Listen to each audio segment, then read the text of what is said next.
As you enter the room, you see three skeletons sitting around a table, cards in hand. They creak and turn to stare at you. A beating heart. Does Brachus need us once more, jailer?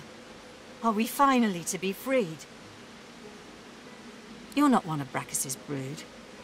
You're not Gratiana's pet. Then why do you disturb us? The flesh yearns for our secrets. Did I not say that word would spread of our genius? Even after the maggots took your tongue, you still talk too much. Silence your jaw. That wench, a priestess, is no more godly than the mites in my skull. I've never seen a more treacherous smile than on her full, voluptuous lips. Canst thou think of nothing else?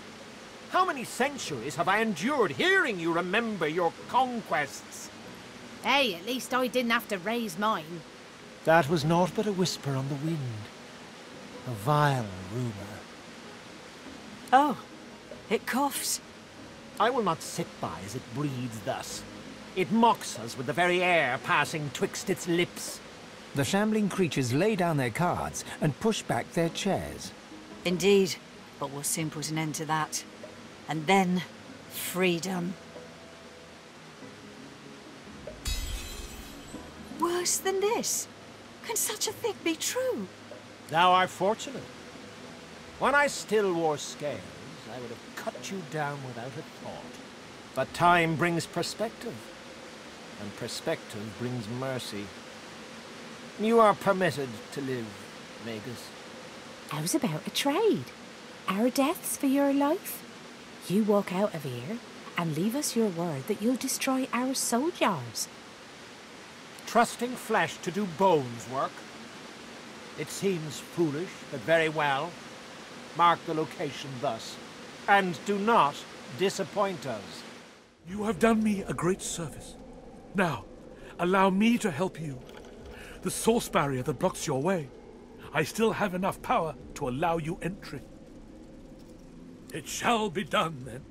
You approach a decrepit well and stare down into its toothless black mouth. No sooner has your head crossed the rim than weak voices begin to echo from the depths.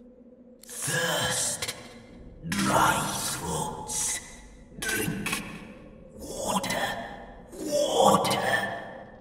The well is now filled to the brim with fresh, cool water, but what it has brought to the surface quickly evaporates any wish you may have had to quench your own thirst.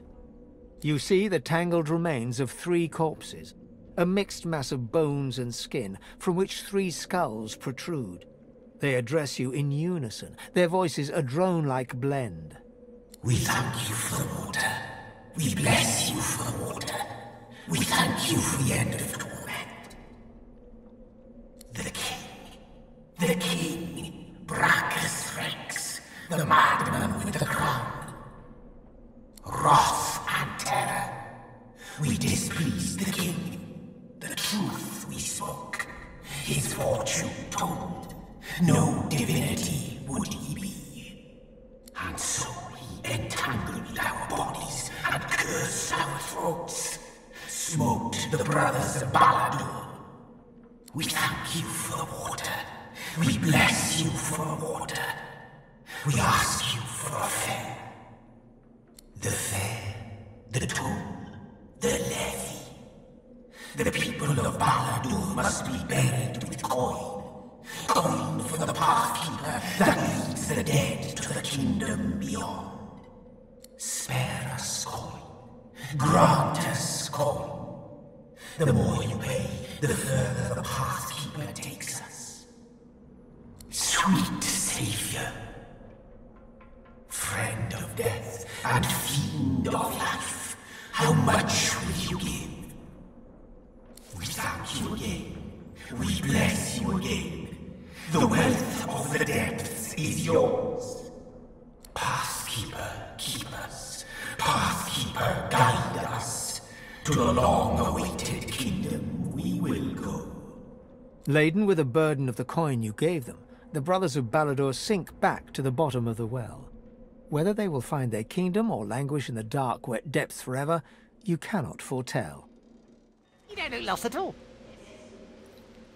Sarcastic me? Not at all. I'd never be sarcastic me. Oh no, not in the least. The rat's eyes widen. I don't know anything about this place. Nor do I know anything about a blood rose, or a witch, or some dead people. Oh yes, that's right. I'm so going to give you all the information you want, while you do nothing for me. Look, I don't have a problem that means I can't tell the truth, and I don't want you to help me fix it. It makes a face that says, understand? The rat gives you a grave and meaningful look, inviting you to listen carefully. I don't think the problem is in my head, and further to that, I don't think the problem could be unscrambled by the use of sauce. I can categorically state that a short, sharp shot with something of a magical persuasion would absolutely not solve my problem immediately. And I do not invite you to look at the subtext in what I just said. The rat breathes a long sigh of relief, closes its eyes, and steels itself for what's coming. The jar seems quieter now. It sits still. The jar shatters like glass, but a spirit rises from the shards like smoke.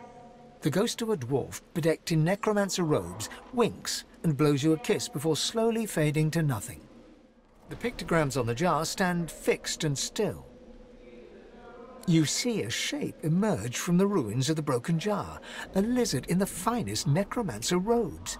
It grudgingly nods at you as it starts to fade from the mortal realm. The soul jar stands on its plinth, glowing softly. From within, you can almost hear the whisper of a voice. You see, or rather, you feel, a far-off land. Frozen breath hangs in the air, pine needles brush your cheeks, and in your arms you can feel a weight. A body, dead.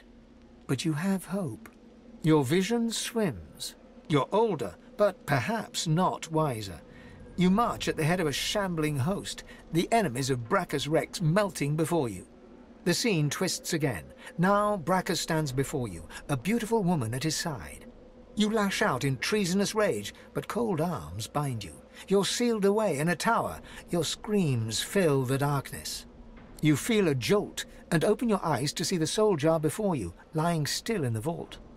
Your hand falls from the jar and grips the pillar as you try to calm your ragged breathing.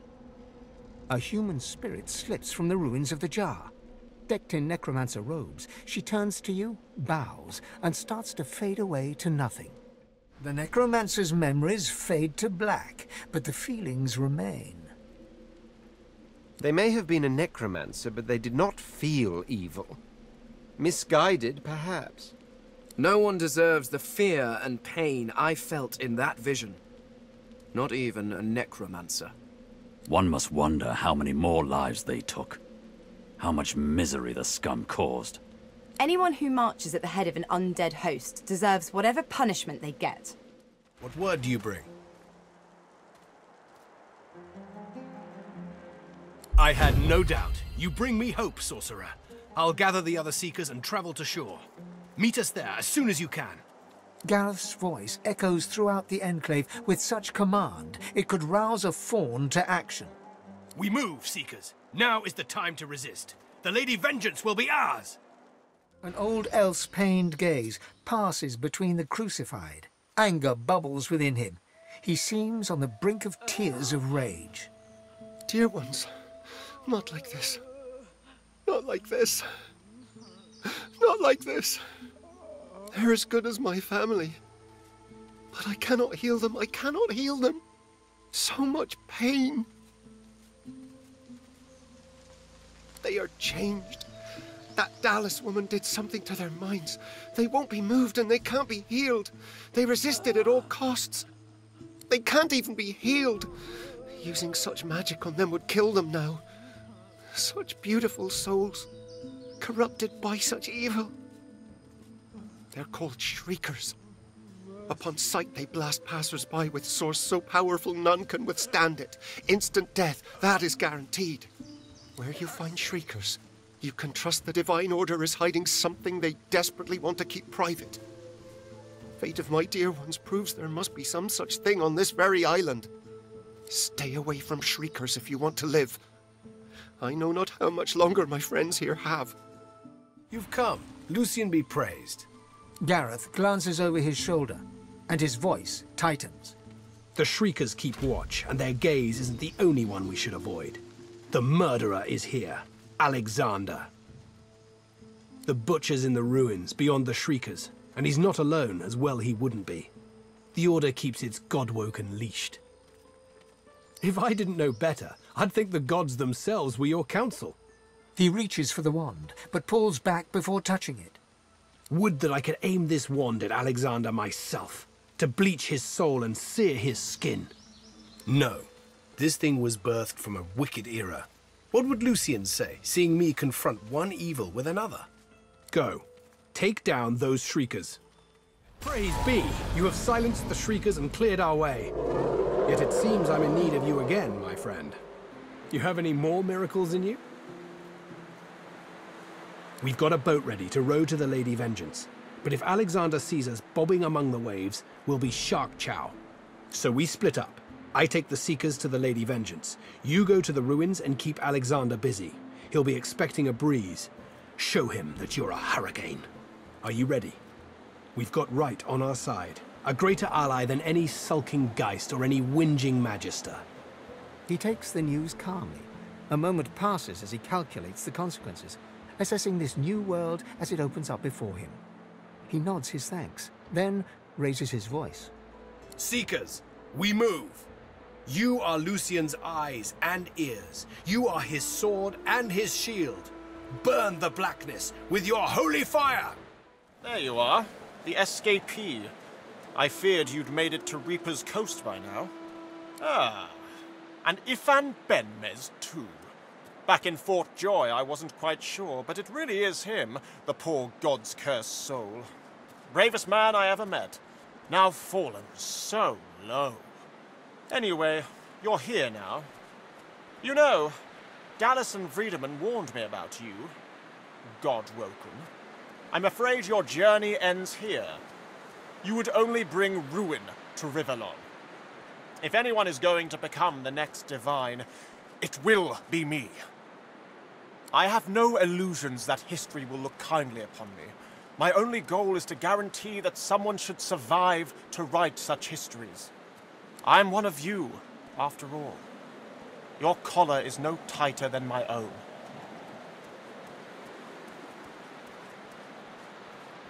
I can bear anything for the sake of the realm. It was the most important lesson my father taught me. Be strong, not because you are. Be strong because you must. For them, for the realm, for your loved ones, for the children you'll never have. Please, don't make this harder than it has to be. It's not your fault, but still you stand in the way of peace. This must be the end of your journey, for the salvation of all Rivellon. You stand no chance, but I admire your resilience. Give it your best shot. Well, quite the mess you've made here. I'm Malady, and you're... She steps forward, grabs you behind the neck with alarming strength, and pulls you close. She sniffs twice, her nose at your ear, then bites, piercing the lobe with a needle-sharp fang. She releases you and grins, running tongue over teeth. God-woken.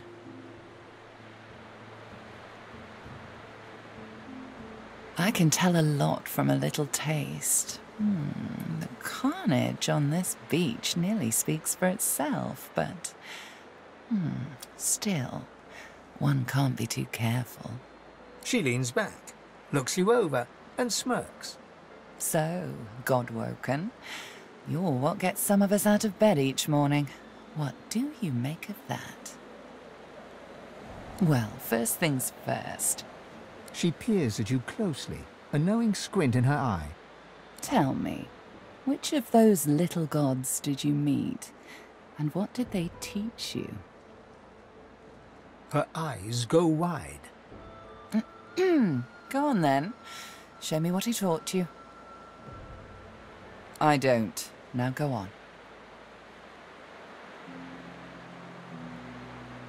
Golly, that stings. She examines her hands, where the skin sizzles slightly beneath their newfound aura. As the spell fades, the skin heals once more. Her whole body seems to relax. You really are God-woken. I'm happy. Oh, how unbecoming. Come then, we set sail, your destiny awaits, etc. You'll have to ask the Meister about that. She's dying to meet you. Malady beckons you to the boat. After you, darling.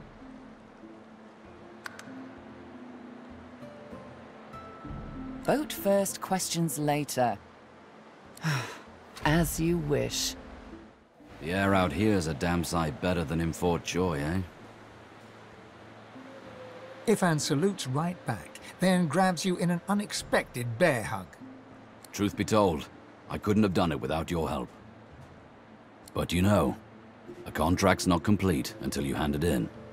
So I'm not putting my feet up just yet. Now that my contract is fulfilled, I say we get the hell off this island. Ifan claps you on the shoulder and beams at you, affection for you plain in his eyes. Malady grabs the vessel with two hands and pushes it into the water. She hops on board behind you. God-woken. Wait till she finds out. Salty water mists your face. Your skin prickles in bright, warm sunlight. The boat bobs forward through the water, and Fort Joy shrinks behind you. Tired but victorious, the party made for the Lady Vengeance. The horrors of Fort Joy behind them. They arrived as sorcerers. They left as God-woken. The fate of this God-forsaken world now rested on their shoulders. Or at least, on the shoulders of one of them.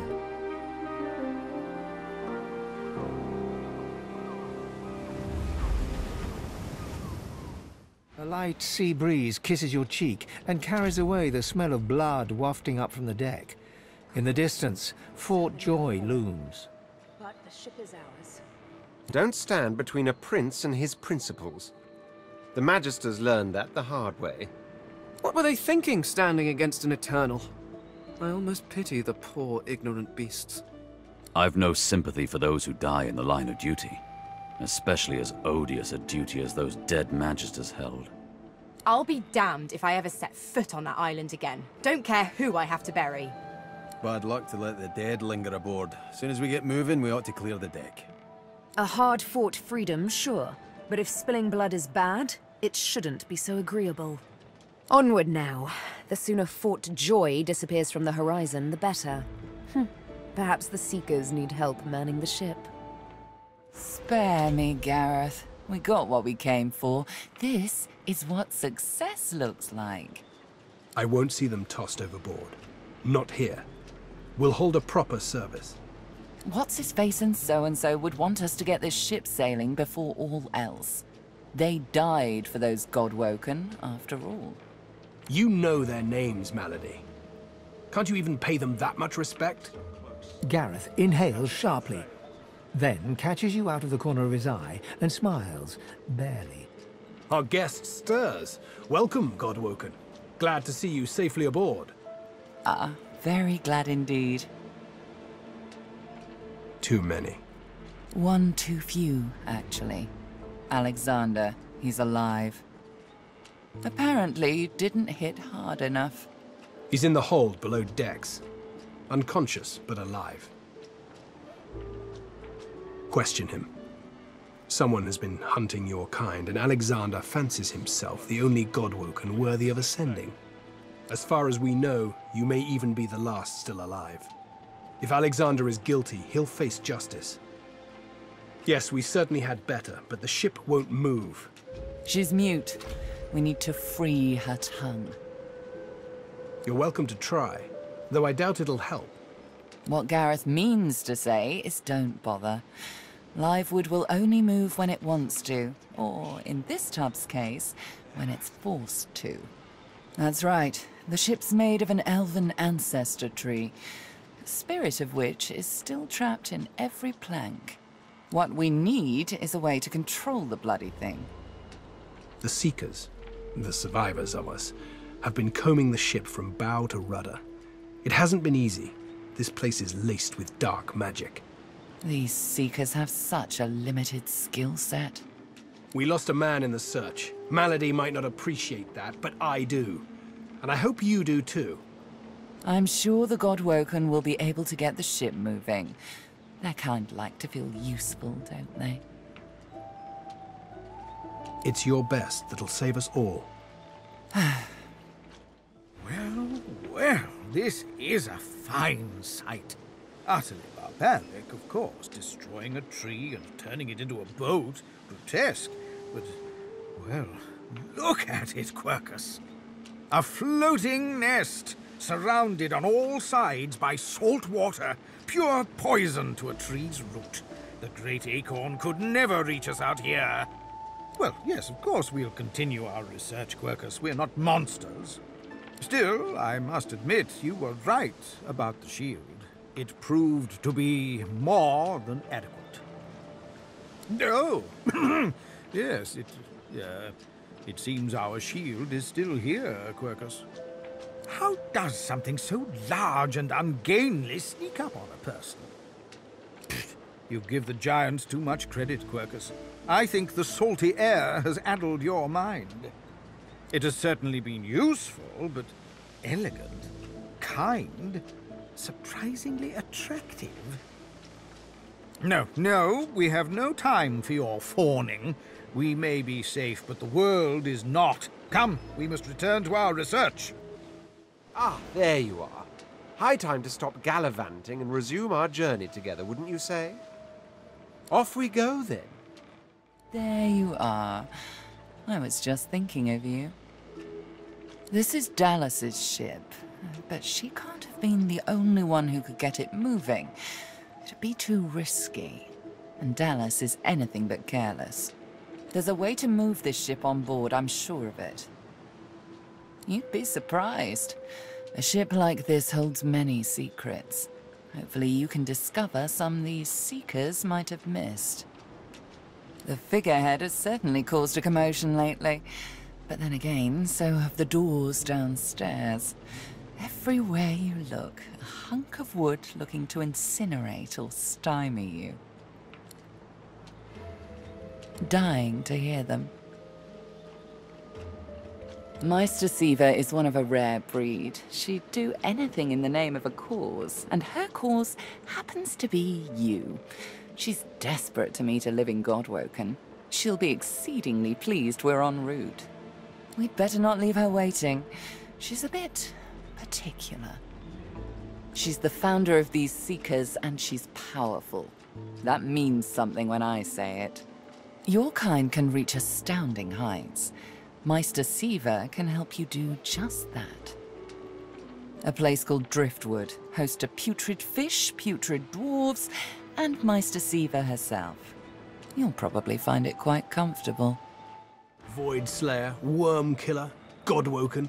You have many names. Let's add ship's captain to the list once we get this thing moving, shall we? I won't let the fallen be forgotten. I'd be no better than Dallas, no better than Alexander, if I just tossed their remains into the sea. To think that whelp spawned from greatness. He deserves no better fate than his silent monks. All this blood. Children ripped from families. Seekers ripped from me. He's down there now, guarded like some precious jewel, rather than leashed and flogged like the dog he is. Amazing to think those of us in the Order once assumed the gods were with him, and only him. That was before we found the others. Other Godwoken. When Lucian died, we waited, and waited some more. Alexander never rose to divinity. Then we started to find more like him. We weren't the only ones who noticed either. Not every Godwoken we found was alive. And so the Seekers were born. We found Godwoken, housed them, fed them. I loved them like family. I was naive. But let's leave the past in the past and reach for what's ahead. She's not exactly a Seeker. She's not exactly an elf either. Half demon, Meister Siva says, and I don't doubt it. I don't know how Siva came to know her, but Malady's a proper ally. She's not easy to like, but there are times I admire her coldness. Gareth fingers the hilt of his blade. He stares at nothing in particular before turning his gaze back to you. Driftwood, of course. Little fishing village. Not very welcoming, but you'll brighten it up, I'm sure. Got family near there. Not the adventuring types. For the best, really. Meister Siva's there too. My leader. Our leader. She held the Seekers together when we had every reason to fall apart. Think of her as a teacher. The powers of the Seven stir in you. She'll reveal them to you. Show you how to manipulate them. Keep Lucian close, Godwoken. I was just getting used to this seafaring life. You know, we could... from the look in your eye, I gather it's time to grab my things and get back to work. Ready. We'd probably get tired of this view soon enough anyway. How you doing? You creatures with your legs and arms and your opposable thumbs. You always want to steer the ship. You need to trust the ship. It knows what it's doing. It dances to the tune. It goes... la la la la la la la... or something like that. It's pretty catchy, but I can't remember how it goes. Good thing Dallas had that book, eh? Oh, she opened it and looked at the marks on the inside. How the hell else? All right. Go to the nose bit of the ship, open the book, look at the markings inside it, sing the song. That's it. Get it right and the ship will dance to your tune. Get it wrong and the ship will kill you. That's always entertaining. For me, anyway. Let's team up, you and me. What do you say? Now, onward! I must say, you may not be an Eternal, but you are certainly not as temporary as many of your fellows. You handled yourself well.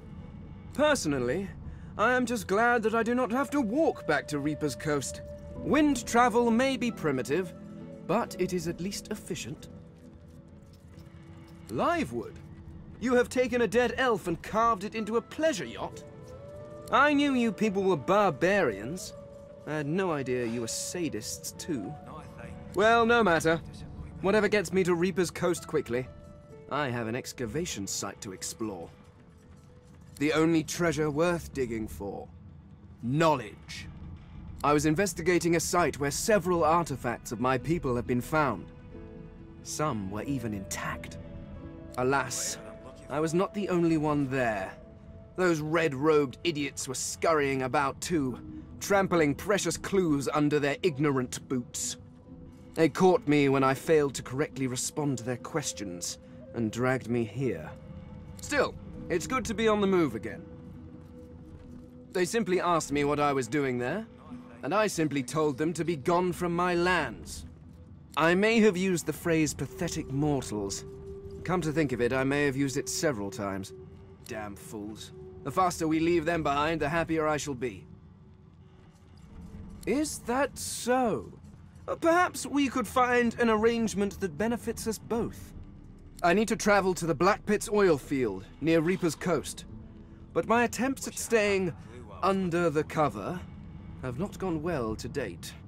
Given how well you handled yourself in Fort Joy, I rather think you could be of use. And I am certainly useful to you. So, how about it? I travel with you and aid you in your various chores and tasks, while you help me to remain incognito. Very well. Let's be off. Hey, don't I know you from somewhere? So, we've got quite the task on our hands, haven't we? I have to admit, the whole thing is very intriguing. The old band back together again, I guess that depends, doesn't it? Look at me. Hard. What do you see? Losa leans back slightly, thin arms crossed in front of her chest, and stares at you defiantly from dark eye sockets, darker and deeper set than when you first met. She blows back a lock of white hair, matted with sweat and grime, and holds back a smile from the corners of her lips. But I'm not the same, am I? I want to make sure you understand. Well, the risks. You don't get it.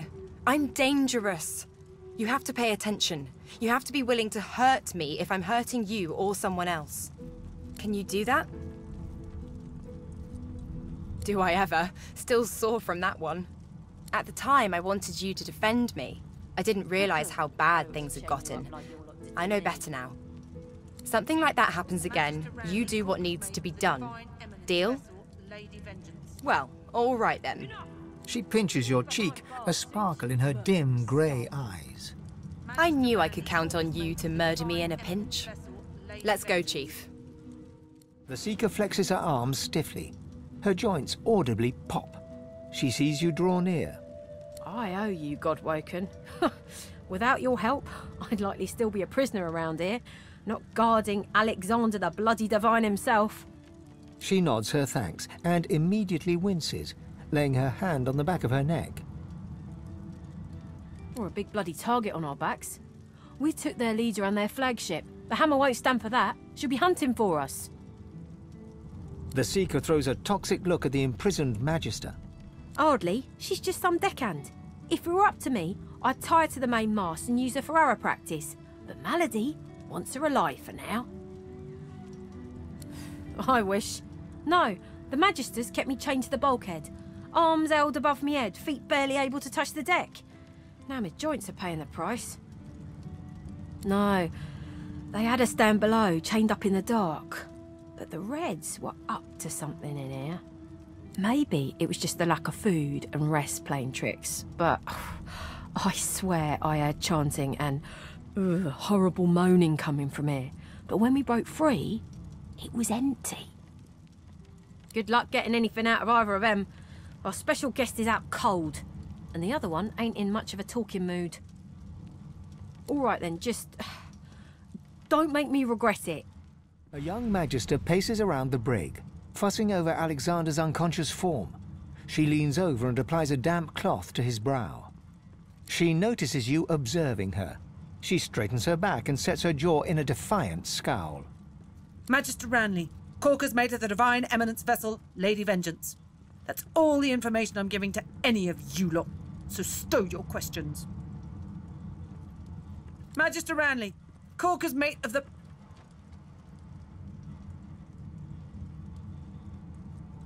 The Magister falls silent, but stares at you with unwavering defiance. There's a shift in the Magister's expression, a flicker of doubt. Then... I'm a good Magister, loyal. But Dallas, something about her has changed. She's toying with dark magic, like a common sorcerer. She used to sing to the ship. It let her control it. She had this old book of hymns and incantations. It was only ever in her hands, or else locked away in her cabin at the stern. That's all I know. Get away from him, sorcerer. That's the Divine.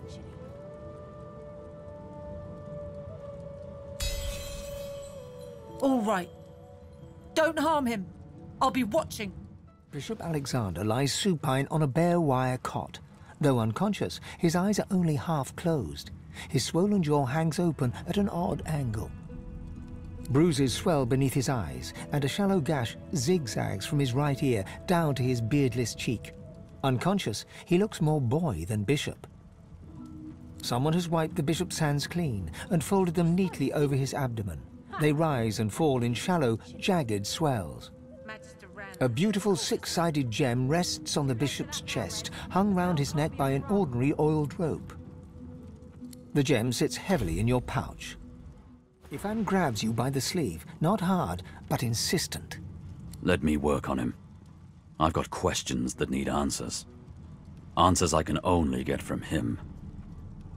Ifan approaches Alexander, who lies flat on a bare wire cot. Though unconscious, Alexander's eyes are only half closed. His swollen jaw hangs open at an odd angle. Ifan grabs him by the jaw and shakes violently.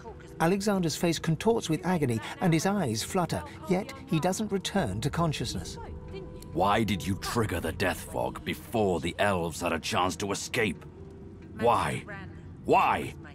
No matter how loud Ifan shouts his questions, there is no response from the unconscious Alexander.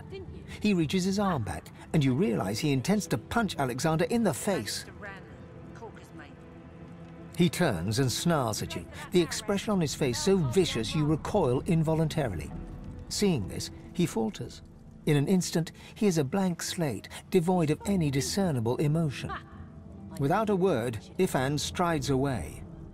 We've braved the joy, and I lust for further adventure. What say you? Shall we continue our journey together? You're not quite certain you'll ever sleep soundly with Sabine in any sort of proximity, but at least she's on your side. For the moment. Hey! You're here! Pretty nice boat, eh?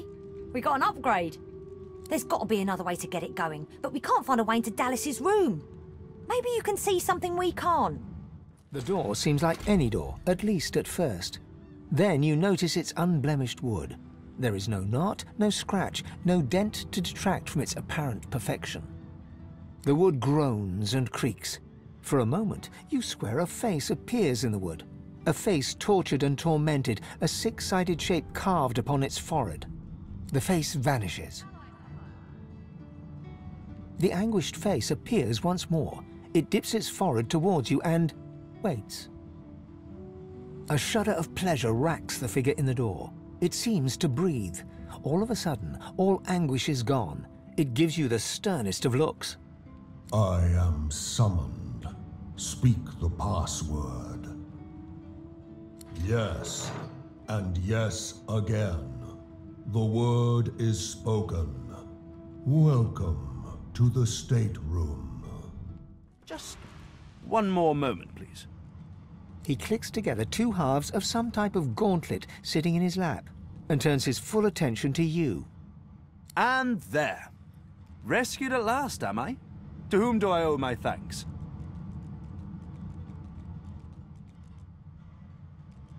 Armor? Such a limiting word, but yes. It serves that purpose, amongst others. Dallas has been keeping me prisoner here, but I try to keep working on my own projects when I can. Dallas took a particular interest in me and my skills. I'm an expert in healing, crafting, and more arcane practices. She kept me here to do her bidding. Until you took her flagship from right under her nose, it seems. Oh, yes. And she could be a most cruel mistress, I'm sad to report. He extends his arm and pushes up the sleeve. Beneath, the skin is withered and discolored, as if it were magically decayed. She used some form of domination device on me, forcing my hands to do her bidding, and I've ruined them in the process. Well, the situation is looking immeasurably better now. You'll hear no more complaints from me. So why don't you tell me all about my valiant rescuers? To whom do I owe my thanks? You undersell yourself. The roster of those who stood up to the Magisters and lived to tell the tale is a short one. I ought to continue what I'm doing here, unless there was anything else. Oh, cast spells, tinker with relics, meddle with the laws of nature. All the sorts of things power-hungry despots love to do. She had me enchant a dead cat over there, so it would seem alive. He clicks the gauntlet into place around his withered forearm, his eyes on you the whole time. But that damn contraption that she used on me seems to have fogged my memory. The rest is a blur. Trust me, convenient is the last word I'd use to describe the experience. Pass me that copper wire there, would you? An unseen force yanks the copper out of your grasp. Tarquin catches it and offers you a thin smile. Butterfingers? I'm afraid I truly can't remember anything. Now, unless there's something else you want, I need to get back to my work. I'm doing my utmost to be civil to you, under rather trying circumstances. Why must you push me like this? Well, you're painting me into a corner here, friend. And I don't like to be cornered. If this one was enslaved by Dallas, then he could still be under her thrall. We can't risk keeping him around. The Seekers are too trusting by half. We can't just let this healer go free. I'm not perfect myself. It isn't for me to judge this one. Let the creature live. He is hardly worth our time. Something tells me that he'll only bring us woe, but I can't judge him, yet. Anyone who faced enslavement deserves our sympathy, not our blades. Leave him.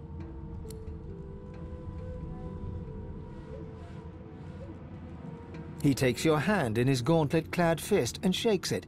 There's a lot more power in his grip than his slender frame would suggest. Call me Tarquin, and consider me at your service. We're barely acquainted. Why should I tell you anything personal? A flicker of hesitation crosses Tarquin's face. He glances down to his wasted limbs. You're most persistent. Perhaps our paths will pit us both against the hammer. We will see. But don't claim me as an ally just yet. My allies tend to die.